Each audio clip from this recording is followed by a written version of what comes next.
EufyCam S330 versus EufyCam E330. Which one is better for you? Let's look in the video. If you find this video helpful, so please consider subscribing and liking the video for more this type of content. And watch the video till the end. Here you will see.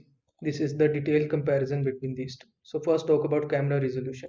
S330 provided 4K Ultra HD camera resolution and E330 provided 2K SD camera resolution. So S330 is better. Now let's look at the battery life. S330 provided up to 365 days solar powered option and E330 provided up to 365 days. So S330 is better. Now let's look at the solar panel. S330 provided integrated solar panel for unlimited power and in E330 no solar panel integration is available. So S330 is better. Now let's look at the night vision.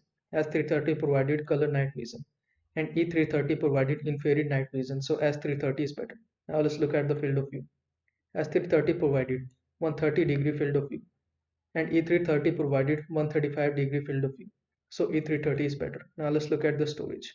In S330, 16 GB built-in storage is available and in E330, 8 GB built-in storage is available. So S330 is better. Now let's look at the AI detection.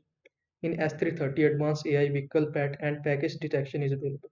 And in E330, basic AI human detection is available. So S330 is better. Now let's look at the compatibility. In S330 work with HomeKit, Alexa and Google Assistant. And E330 work with Alexa and Google Assistant. So S330 is better. Now let's look at the weather assistant. S330 provide IP67 and E330 provide IP65 weather assistant. So S330 is better. So I hope this video was helpful to you. Make sure to like this video and subscribe to my channel for more this type of content. Thanks for watching.